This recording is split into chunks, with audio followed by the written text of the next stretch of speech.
L'entreprise papetière sud-africaine Mondi Group a signé un accord pour acquérir Bipac, une société russe spécialisée dans la fabrication de plateaux et boîtes d'emballage en carton ondulé pour les produits alimentaires et agricoles. Cette transaction, dont le montant s'élève à 41 millions d'euros, soit 46 millions de dollars, devrait être finalisée au 4e trimestre. Une acquisition qui s'inscrit dans le cadre d'un plan d'expansion des activités de Mondi en Europe centrale et orientale. Hyundai Rotem, la branche spécialisée dans la construction des locomotives trains et du matériel roulant ferroviaire du géant sud-coréen Hyundai Motor Group, vient de remporter un contrat de 188,4 millions de dollars auprès de la Société nationale des chemins de fer tunisiens.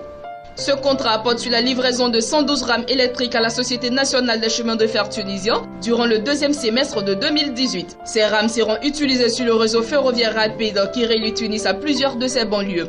Hyundai Rotem, qui a déjà livré 1336 rames de train à des sociétés africaines de transport ferroviaire depuis 1976, a précisé avoir remporté ce contrat face à plusieurs de ses concurrents européens.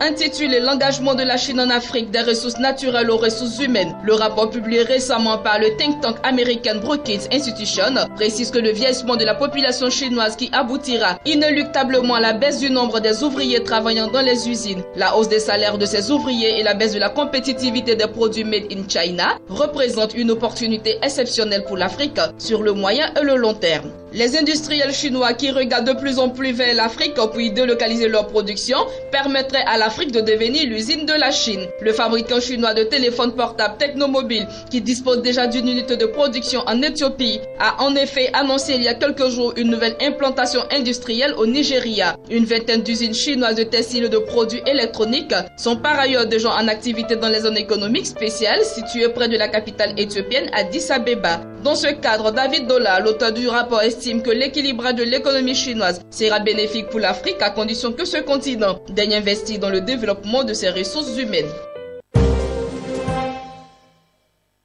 La chaîne hôtelière américaine Hilton Worldwide a annoncé qu'elle prévoit de construire plus de 40 nouveaux hôtels en Afrique durant les 3 à 5 prochaines années, ce qui portera le nombre de ces établissements sur le continent à plus de 80 unités. Parmi les hôtels dont les travaux de construction débuteront très prochainement, la chaîne hôtelière a cité le Hilton Garden Inn, un établissement de 280 chambres qui sera implanté à Accra. Il s'agira d'une construction modulaire en matériaux préfabriqués. Hilton Worldwide envisage par ailleurs de construire le plus haut hôtel d'Afrique à Nairobi. Cet établissement de 255 chambres dont la hauteur atteindra 330 mètres sera construit à Upper Hill, un quartier d'affaires de Nairobi, qui abrite les sièges sociaux de plusieurs filiales est-africaines de grands groupes mondiaux, à l'instar de Coca-Cola, Citibank et Dell MC.